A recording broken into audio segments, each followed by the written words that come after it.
Level 1, Medical School. You wake up at 5 a.m. before your final medical entrance exam. Your chest feels tight before your eyes even fully open. Today is not just an exam, it is the door into your entire future. You sit in front of the final exam paper. The silence in the room feels heavier than the questions. Your confidence starts disappearing before you even write the first answer. You begin answering, but every question feels like a trap. Your pen pauses longer than it moves. Time feels stretched, almost suffocating. You walk out of the exam room in silence. No one celebrates, no one cries. Everything feels suspended, like your life is waiting for permission to continue.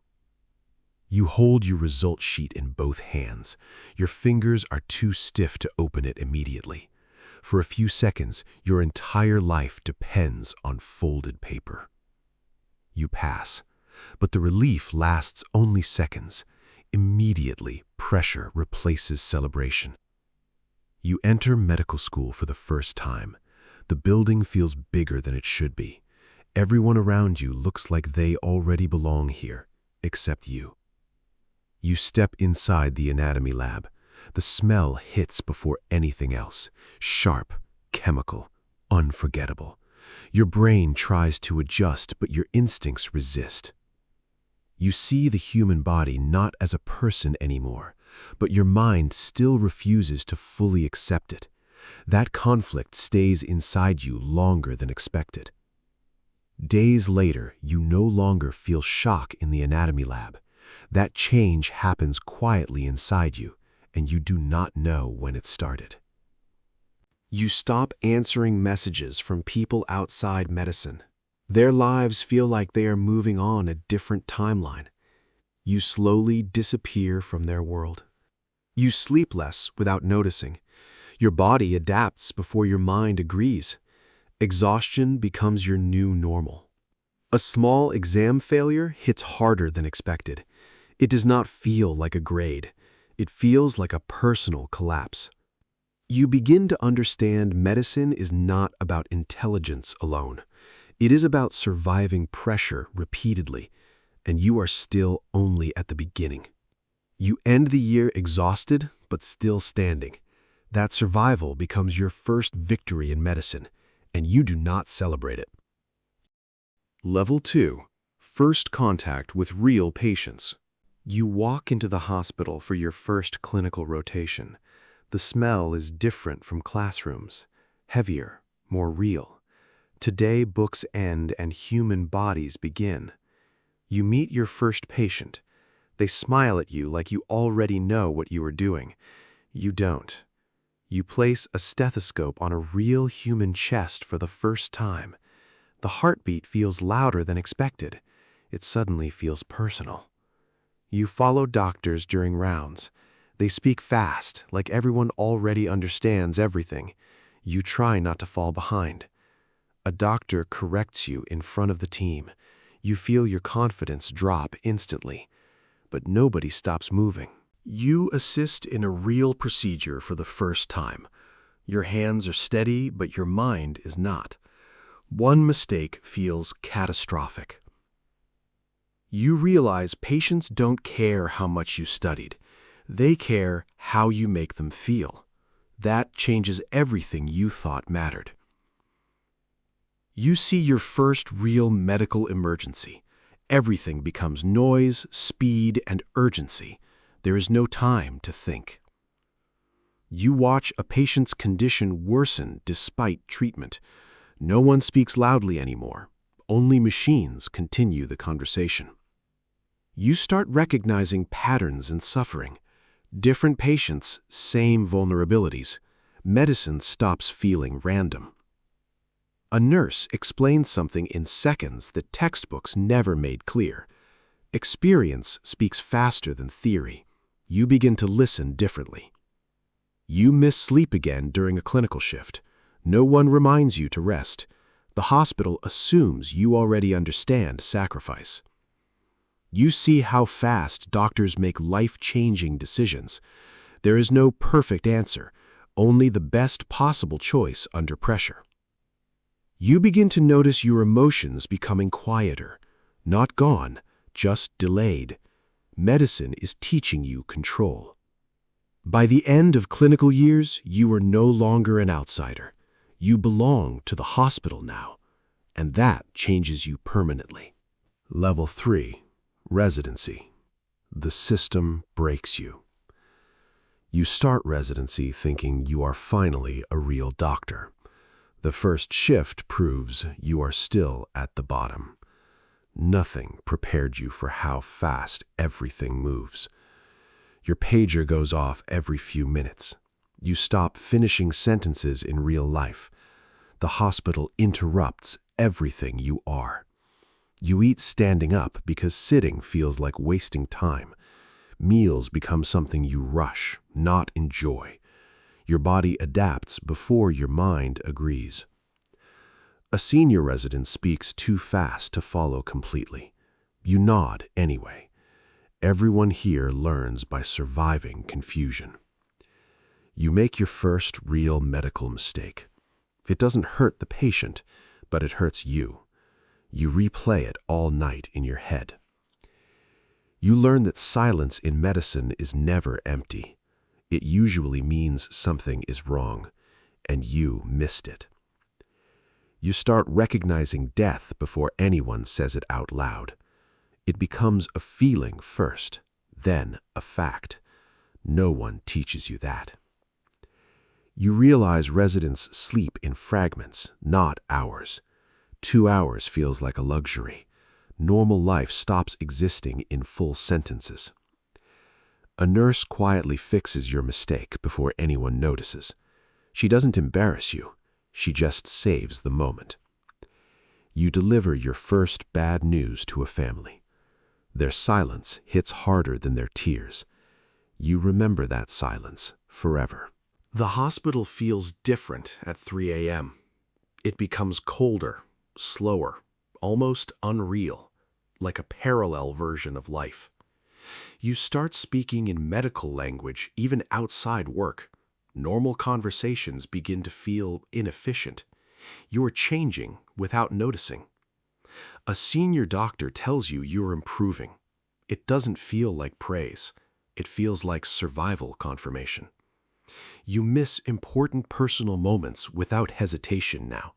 Birthdays stop registering emotionally. Only shifts matter. By the end of your first residency phase, you are not the same person, but you are still functioning. And in this system, that is enough. Level 4. Early attending. Responsibility without escape. You sign your first patient chart as an attending physician. The pen feels heavier than it should. There is no one above you anymore. You notice people start treating you differently immediately. Their voices become more careful around you. Authority arrives without asking permission. Your first independent decision affects a real life. No supervision, no backup, no delay. Only consequence. The paycheck finally reflects years of sacrifice, but money does not translate into rest. Only responsibility scales up. A resident asks you for guidance with fear in their voice. You hear your younger self in them, but you cannot go back. You perform a procedure without hesitation now. Confidence replaces fear slowly over years, but exhaustion never left. Patients thank you like you saved their entire world. You nod politely. Inside, you are too tired to feel it fully. You realize emergencies no longer scare you. They only require execution. Emotion gets delayed until later. Your personal life becomes a schedule instead of a life. Everything is planned around hospital availability. Nothing is spontaneous anymore. You start noticing burnout in younger doctors again. This time, you are the one they hide it from. The cycle continues.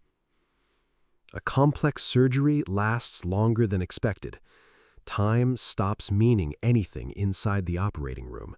Only precision remains. You leave the hospital at sunrise, but your mind stays inside. Even outside, you are not fully outside. Medicine follows you everywhere. People outside the hospital admire your profession. They do not see what it costs internally.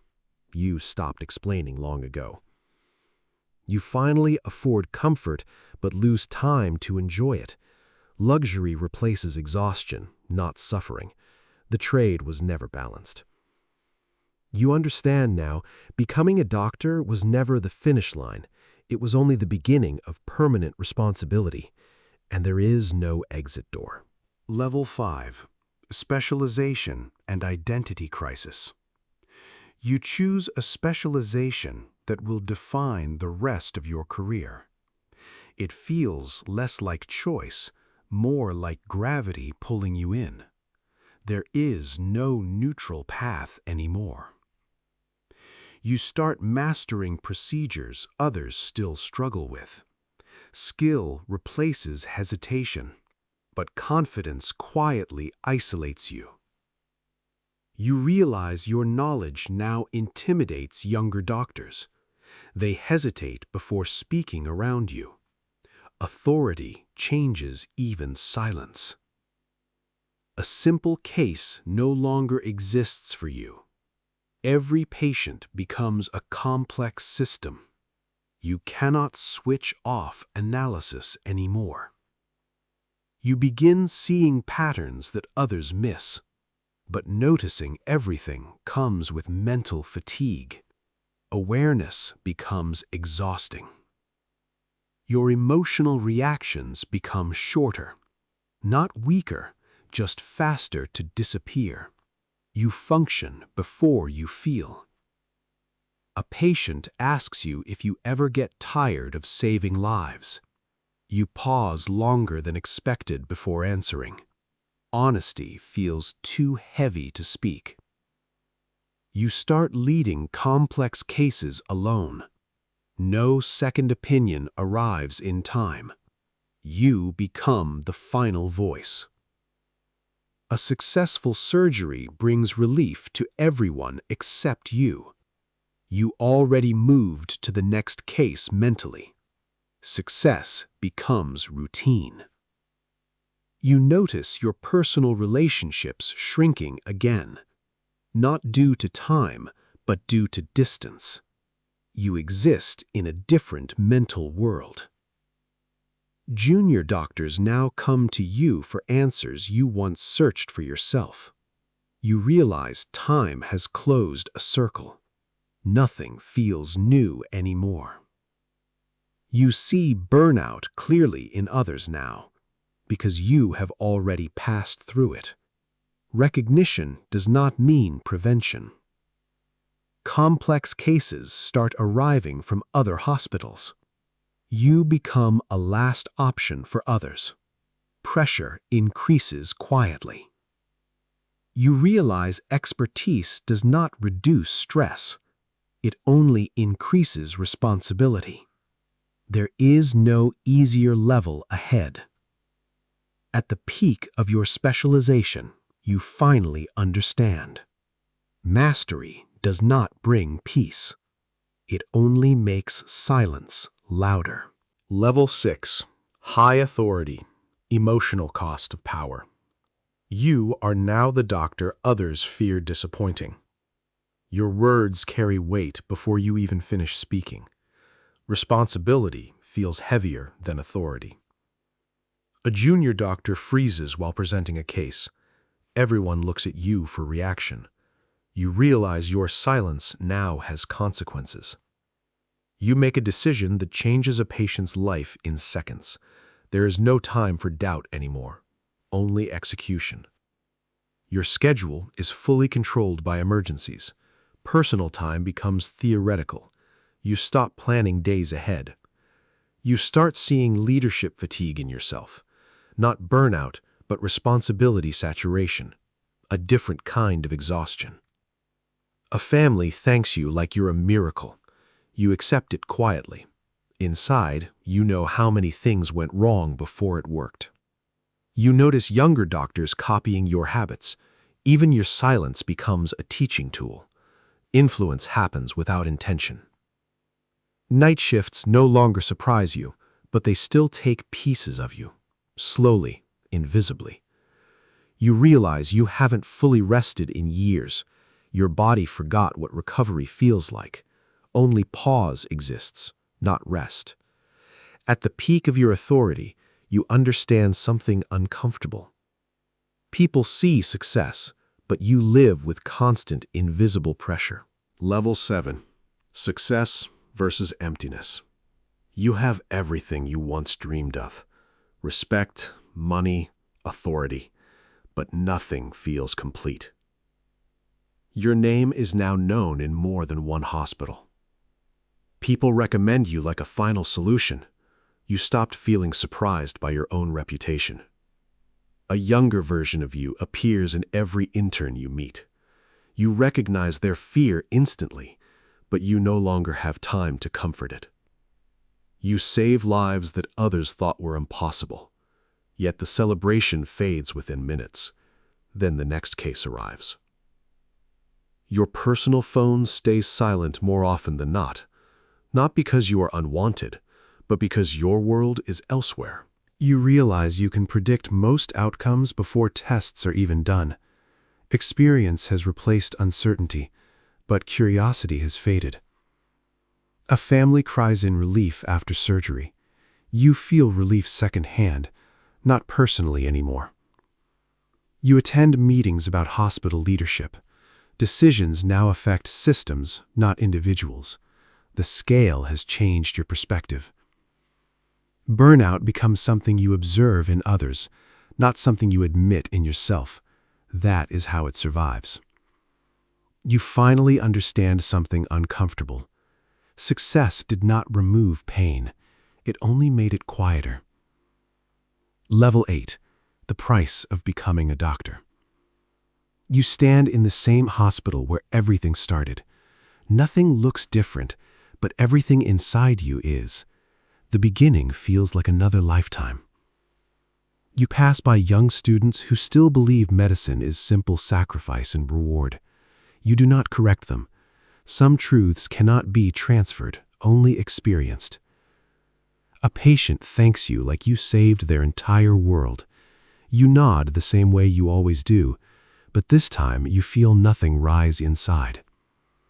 You realize you've spent years saving lives, but lost track of your own in the process. Not in tragedy, just in silence. You stand by the hospital window before sunrise. The city continues as if nothing happened, and for the first time you understand the full price of who you became.